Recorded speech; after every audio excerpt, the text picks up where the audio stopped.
Hello everyone, इस video में हम करेंगे डायरेक्टरेट ऑफ एजुकेशन दिल्ली द्वारा प्रोवाइड की गई वर्कशीट नंबर 46।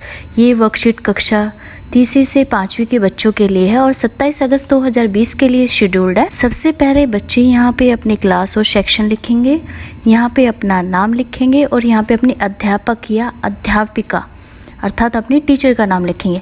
आज की जो वर्कशीट है उसका टॉपिक है हमारा मच्छरों से सावधानी, कि हम मच्छरों से कैसे सावधान रह सकते हैं। सबसे पहले तो यहाँ पे एक पोएम दी गई है, पहले उसे पढ़ते हैं। बारिश का मौसम आया सुहाना, बारिश का जो मौसम होता है वो कैसा होता है? सुहाना, वो आ गया है। काले बादल ठंडी हवाएं सबके मन को बहलाएं, काले काले बादल छा जाते हैं आसमान में और हवा भी ठंडी चलती है और ये सारी चीज़ें मन को अच्छी लगती हैं। आसमान में दिखा इंद्रधनुष 7 रंग का मेला लेकर, और आसमान में हमें इंद्रधनुष भी दिखाई देता है इस समय पे, बारिश के समय पे, और 7 रंग का मेला लेकर अर्थात उसमें 7 रंग होते हैं। पर देखो इधर यह कौन आया, पर इधर भी देखो कि कौन आया। भिन भिन करता आया मच्छर, बारिश के साथ कौन आता है? मच्छर भी आता है।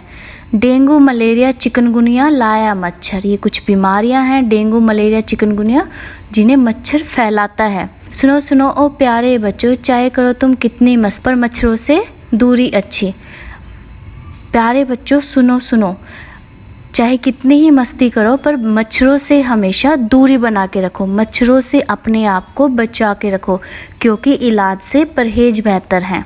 मलेरिया डेंगू चिकनगुनिया ये काफ़ी खतरनाक बीमारियां हैं जिनसे रिकवर होने में बहुत समय लग जाता है बीमार होने के बाद, इसलिए हमें मच्छरों से बच के ही रहना है, तभी हम इन बीमारियों से बच के रह सकते हैं। तो इसलिए मच्छरों से दूरी बना के रखें, जितना हो सके संभव प्रयास करो कि हम इनसे बच के रहें, ये हमें काट ना पाए। अब यहाँ पे कुछ प्रश्न दिए हुए हैं वर्कशीट से रिलेटेड, उन्हें सॉल्व करते हैं। पहला प्रश्न है मच्छरों से कौन सी बीमारियां हो सकती हैं? तो मच्छरों से कौन सी बीमारियां होती हैं? डेंगू मलेरिया चिकनगुनिया, ये 3 बीमारियां जो मच्छरों से होती हैं, तो इन्हें हम यहाँ पे लिखेंगे। तो इस प्रश्न के उत्तर में आप लिखोगे डेंगू मलेरिया चिकनगुनिया, ये बीमारियां मच्छरों से हो सकती हैं, मच्छरों के काटने से ये बीमारियां फैलती हैं। अब हमारा नेक्स्ट क्वेश्चन है, हमें अपने आप को मच्छरों से बचाने के लिए कौन कौन से उपाय करने चाहिए? कोई 2 उपाय लिखिए, बहुत सारे उपाय होते हैं पर हमें कोई भी 2 उपाय लिखने हैं अपने आप को मच्छरों से बचाने के लिए। हम अपने आप को कैसे मच्छरों से बचा सकते हैं? तो चलो इस क्वेश्चन का आंसर हम देखते हैं। तो सबसे पहले आपको यहाँ पे देखो मच्छर दिखाया हुआ है, ये काट रहा है। इस क्वेश्चन का आंसर होगा, क्वेश्चन नंबर 2 का आंसर होगा, पहले आप क्वेश्चन लिखोगे वर्कशीट से, फिर यहाँ से आंसर लिखना। घर में मस्कीटो रिपेलेंट जला कर रखें, घरों में हमें मॉस्किटो रिपेलेंट जैसे मोर्टिन कॉइल या फिर ऑल आउट वगैरह जला के रखने चाहिए। कुछ लोग इन्हें शाम को ही या रात को ही जलाते हैं, बारिश के मौसम में हमें इन्हें दिन में भी जलाना चाहिए। सेकंड जो उपाय है वो है फुल पैंट और फुल स्लीव वाले कपड़े पहने, ताकि आपका शरीर पूरी तरह ढका रहे और मच्छर न काट सके। इस प्रकार हम अपने आप को मच्छरों से बचा सकते हैं। और भी काफ़ी तरीके हैं जिनकी मदद से हम अपने आप को मच्छरों से बचा सकते हैं, जैसे हम मच्छरदानी का प्रयोग कर सकते हैं सोते समय, और मच्छरों को पनपने ना दे, कूलर इत्यादि को समय समय पर साफ करते रहे, पानी को कहीं भी इकट्ठा ना होने दे। ये कुछ तरीके हैं जिनसे हम मच्छरों को पनपने नहीं देंगे अपने आसपास, जिससे मच्छर पैदा ही नहीं होंगे, तो हम अपने आप को बचा सकते हैं। और घरों में जो दरवाजे खिड़कियां हैं वो जाली नुमा होनी चाहिए, ताकि घर में मच्छर एंटर ना कर सके। अब है प्रश्न नंबर 3, दिए गए चित्र को ध्यान से देखिए और बताइए, लिखिए कौन कौन से कीड़े हमें बगीचे में दिखाई देते हैं और कौन से कीड़े हमें घरों में दिखाई देते हैं। यहाँ पे हमें कीड़े दिखाए हुए हैं, हमें बताना है कि इनमें से कौन से बगीचे में दिखाई देते हैं और कौन से घरों में दिखाई देते हैं। तो इसमें से कुछ ऐसे हैं कि तो दोनों जगह मिलते हैं, तो हम उनको भी लिखेंगे, उनको भी जानेंगे। तो जो कीड़ा हमें बगीचे में दिखाई देता है, क्योंकि बगीचा हरे रंग का होता है, तो मैं इस पर ग्रीन कलर से टिक करूँगी। चलो देखते हैं। पहला है लेडी बग, लेडी बर्ड कहाँ मिलता है? बगीचे में मिलता है, तो ये ग्रीन कलर से मैंने टिक कर दिया। ग्रास होपर भी यानी कि टिड्डा, ये भी बगीचे में मिलता है। आंट चींटियाँ भी बगीचे में मिलती है। ड्रैगन फ्लाई भी बगीचे में मिलता है।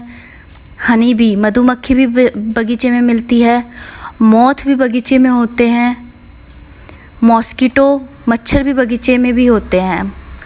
तो ये मुख्यतः बगीचे में मिलते हैं। स्पाइडर और कॉकरोच ज़्यादातर घरों में मिलते हैं।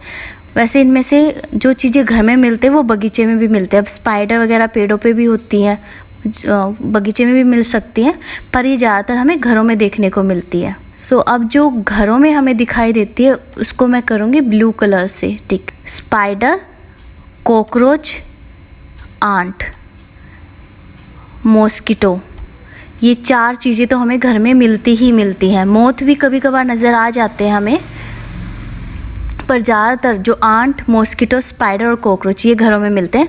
अब इस क्वेश्चन का आंसर हम लिखेंगे कैसे कॉपी में, वो भी हम देख लेते हैं। पहले आप यहाँ से प्रश्न लिखिए। इन चित्रों को आप बना सकते हो तो आंसर के साथ साथ बना देना, अगर नहीं बना सकते तो सिर्फ नाम लिख लेना। प्रश्न नंबर 3 का उत्तर है ये, कीड़े जो बगीचे में दिखाई देते हैं, यहाँ पे है पे बिंदी लगा लीजिए। कौन कौन से हैं, हमने कौन कौन से अभी मार्क करे थे? लेडी बर्ड, ग्रास होपर, टिड्डा, dragonfly, honey bee, ant, mosquito और मोथ।